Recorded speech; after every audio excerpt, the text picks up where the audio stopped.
નમસ્કાર, મનોમંથન ન્યૂઝમાં આપનું સ્વાગત છે। ચુલી ગામે સમૂહ લગ્નોત્સવ યોજાશે। રાઠવા સમાજના આગેવાનો દ્વારા નવતર પ્રયાસ। 6 જેટલા જોડકાનો સમૂહ લગ્નોત્સવમાં ભાગ લેશે। નવયુગલે સહમતિ આપી। છોટાઉદેપુર જિલ્લાના પાવીજેતપુર પંથકમાં આવેલ ચુલી ગામે રાઠવા સમાજના આગેવાનો દ્વારા પ્રથમ સમૂહ લગ્નોત્સવ યોજવા બાબત બેઠકનું આયોજન કરવામાં આવ્યું હતું અને આવનાર સમયમાં 6 જેટલા જોડકા સમૂહ લગ્નોત્સવમાં જોડાવા માટે સહમત થતા કુલ 6 દીકરીના લગ્ન સમૂહમાં થનાર છે। હજી પણ કોઈ દીકરીના લગ્ન સમૂહમાં કરવા માંગતા હોય તો નોંધાવી દેવા માટે જાણ કરવામાં આવી હતી। સમૂહ લગ્નમાં આજુબાજુના ગામમાંથી પણ લગ્નમાં જોડાવા માંગતા હોય તો પણ આવકાર્ય છે। તે બાબતે છોટાઉદેપુર આરએફઓ નિરંજન રાઠવાએ સામૂહિક લગ્ન યોજવાથી થતા ફાયદાઓ વિશે ઝીણવટભરી સમજ આપી હતી। નંબર 1, સમાજમાં સમૂહ ભાવનાથી જોડાય અને એકતા વધે। નંબર 2, આર્થિક રીતે નુકસાન ઓછું થાય છે। નંબર 3, સગા સંબંધી અને સમાજને આધુનિક યુગમાં સમયની મોટી બચત થશે। નંબર 4, નોકરી ધંધા ખેડૂતને સમય બચત થતાં આવકમાં વૃદ્ધિ કરી શકાય છે। નંબર 5, ડીજેમાં પણ એકમાં જ લગ્ન હોય નાણાકીય રીતે સીધી બચત થશે।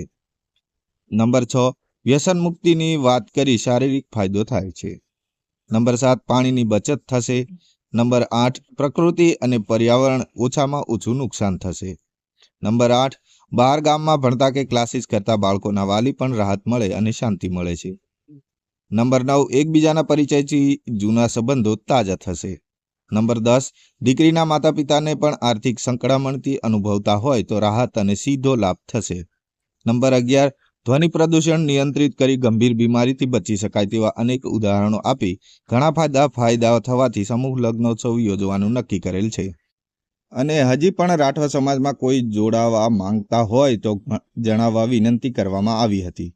જમણવારનો અને મંડપ ખર્ચ દીકરી માતા પિતા કોઈ ખર્ચ કરવાનો નથી, જે તમામ ખર્ચ નિરંજન રાઠવા અને તેમના પરિવાર દ્વારા કરવામાં આવશે તેમ જણાવવામાં આવ્યું હતું અને આ રીતે દરેક ગામમાં સમૂહ લગ્નોત્સવનું આયોજન કરવામાં આવે અને ચુલી ગામે યોજાનાર સમૂહ લગ્નોત્સવ જોડાવામાં અપીલ કરવામાં આવી છે। આ બેઠકમાં ચુલી ગ્રામ પંચાયતના સરપંચ મુકેશભાઈ રાઠવા અને ડેપ્યુટી સરપંચ રતિલાલભાઈ રાઠવા તેમજ માજી સરપંચ લાલસિંહભાઈ રાઠવા સહિત ધાનકાભાઈ રાઠવા, હિતેશભાઈ રાઠવા, સુમનભાઈ રાઠવા, નટવરભાઈ રાઠવા તેમજ રાઠવા સમાજના ભાઈઓ બહેનો તેમજ આગેવાનો ઉપસ્થિત રહ્યા હતા।